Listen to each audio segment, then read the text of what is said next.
Good morning, everyone. Welcome to the beginning of the end. Just left my last resupply. Got my last shuttle ride. Dropped off at the trailhead.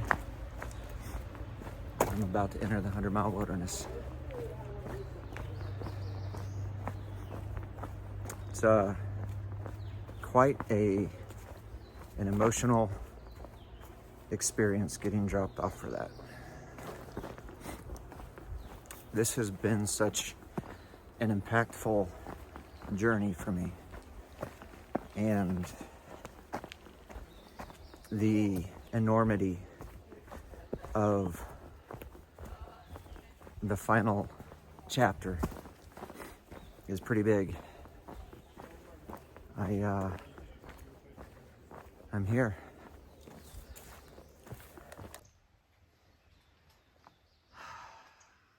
This is the entryway to the 100-mile wilderness.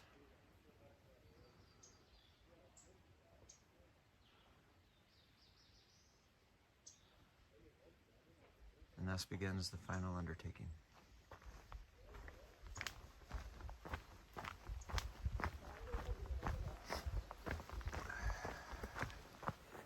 And so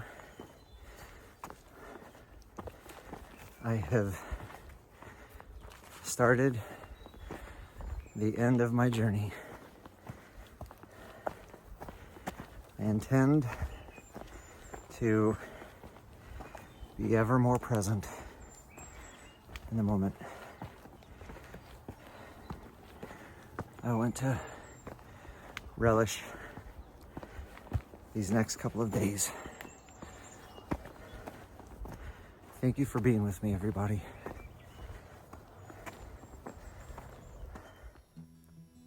As I set out into the 100-mile wilderness, I was reminded immediately of just how difficult the terrain in Maine can be. The rocks are already difficult in and of themselves, but when you add the many routes found throughout Maine, especially northern Maine, the terrain can be quite tough indeed.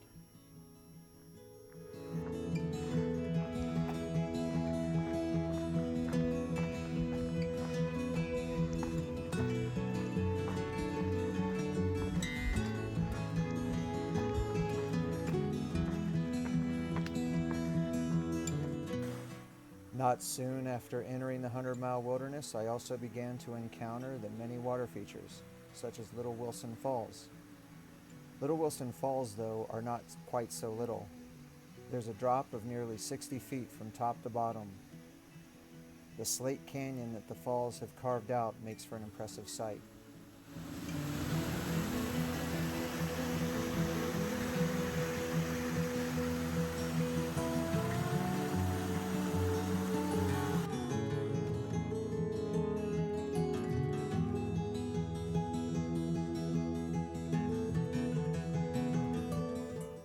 Also, after about 9 miles into the 100-mile wilderness, I began to encounter the first of a number of water crossings, such as this one at Big Wilson Stream.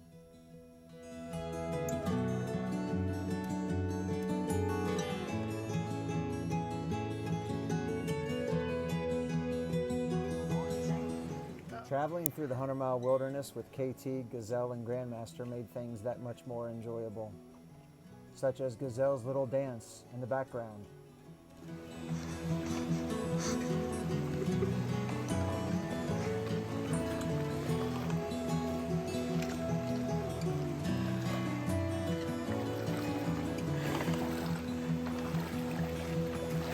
That feels good.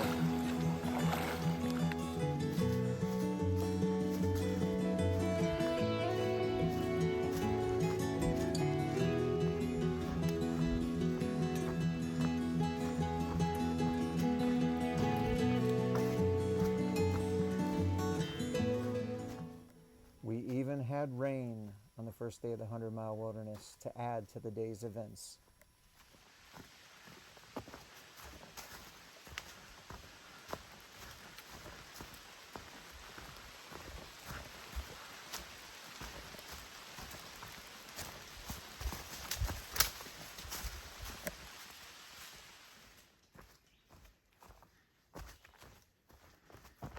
So we are about 14 miles into the 100-mile wilderness.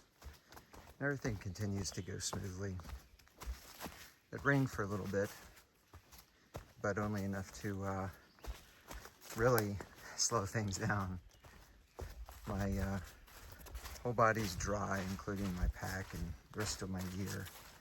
But the leaves are wet, the rocks are wet, and it's created just enough mud to slow things down. The terrain has been varied. It's been smooth for the most part, but it is rocky and rooty. Bit of a roller coaster, ups and downs, but it's been a pleasant walk.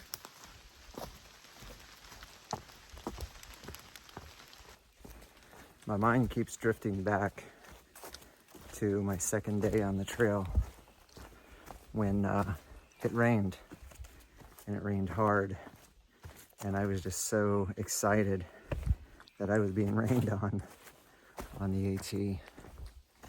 I passed a southbound hiker not too long ago and asked how her hike was going, and she kind of gave a, kind of an anxious sort of smile, and I shared the best piece of advice that I could get, or that I could give, and that was just smile, and things get better.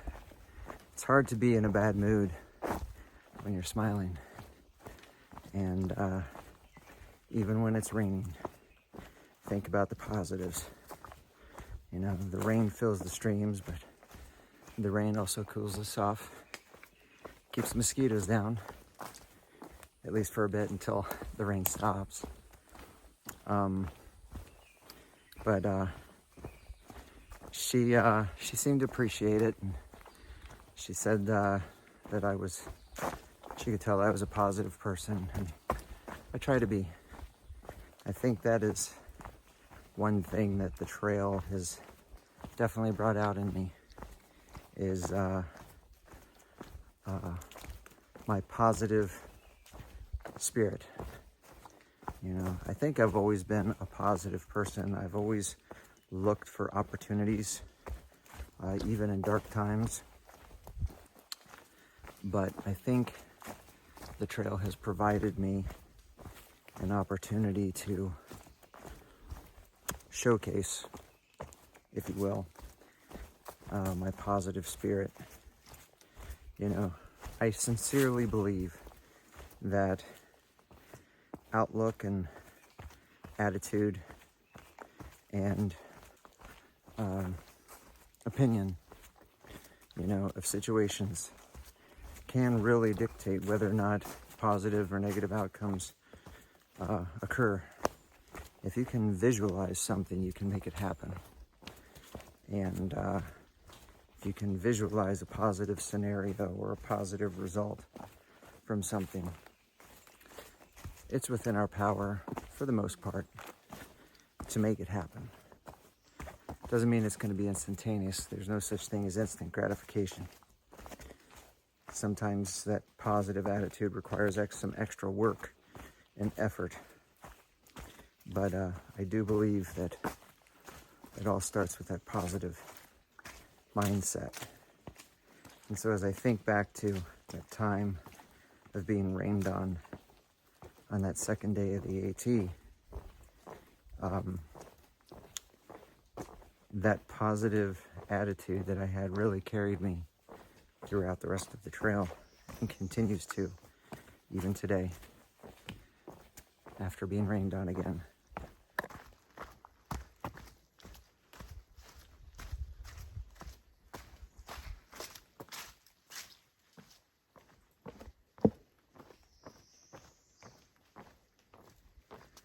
These boards can be extra slick after a rain, so I'm moving slow even across them. No falls today, that's my goal. So I am climbing Barren Mountain. This is our one named mountain on day one in the 100-mile wilderness.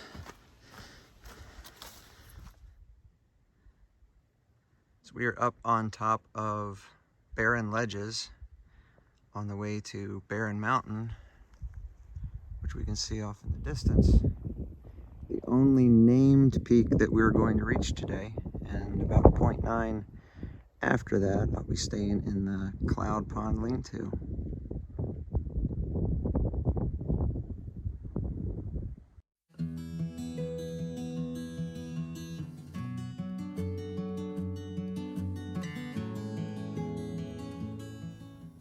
Barren Mountain was our only named peak of the day, and even though it was only just over 2,000 feet in elevation, it was a hard climb.